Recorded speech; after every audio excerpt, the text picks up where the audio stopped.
The sat phone rang at 2:17 a.m. We were 100 miles offshore. The water was black glass, the rig humming like a metal heart. I wiped the grease off my hands before answering. I wish I hadn't.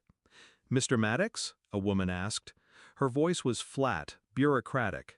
"This is Child Protective Services. Your son was found alone, wandering by Route 67. I didn't say anything. In the background," she hesitated, "we heard him crying. He said, 'Mom's friend told me to get out.'" There was a silence that followed, the kind that sets your bones to shiver, even in the heat. The foreman saw my face and didn't ask a thing. He just called for the emergency bird. I left without packing, without looking back. And as the chopper lifted, the ocean watched. Eli didn't recognize me at first. He was wrapped in a state-issued blanket. Dirt under his nails, shoes mismatched, eyes red and swollen like he'd forgotten how to stop crying. The social worker offered weak coffee and forms I didn't read. I signed everything. She asked if I had any idea who Derek was. I told her no, but the name tasted familiar, like something I'd tried not to swallow. Back home, the lights were on. The house was clean. Music played in the background, something cheap and romantic. She greeted me in a robe. "Oh my God, you're back early."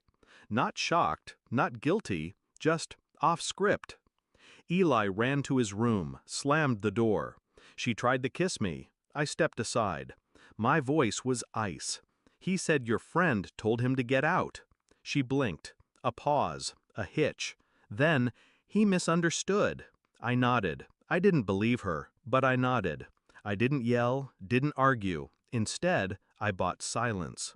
A new phone, hidden cameras, tiny ones, hallway, living room, front porch. I told her work needed me on call. She smiled and kissed my cheek. I didn't flinch. The days blurred. She texted more, laughed louder, slept later. Eli stopped drawing, stopped talking. One night, while she thought I was on the rig, I watched the footage in real time. At 9:14 p.m., a man entered the house.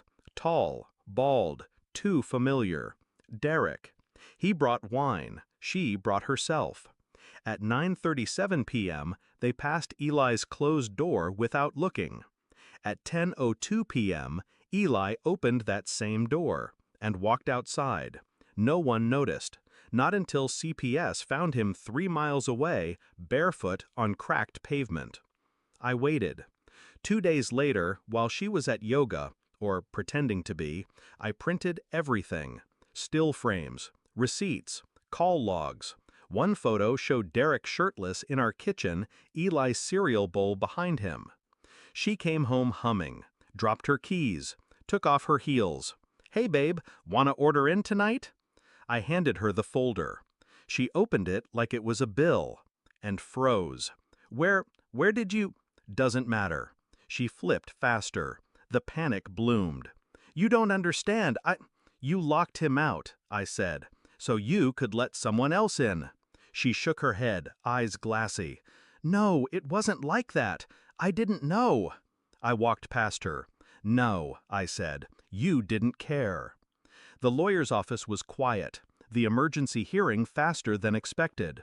Full custody granted. Supervised visitation denied.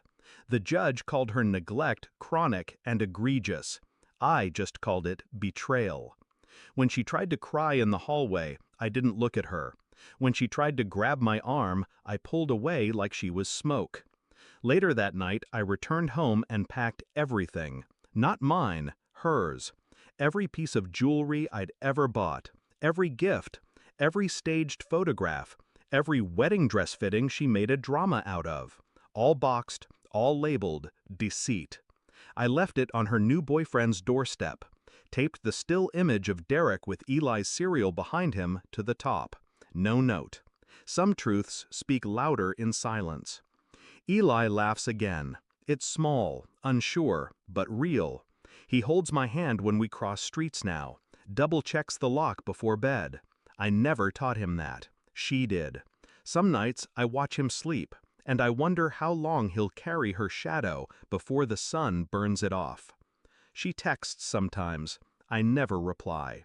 Not out of hate, out of understanding.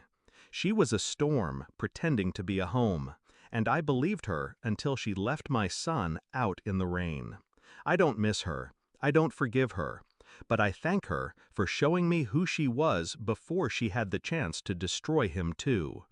The oil rig taught me how to contain pressure, but she taught me how to bury it so deep it never boils again.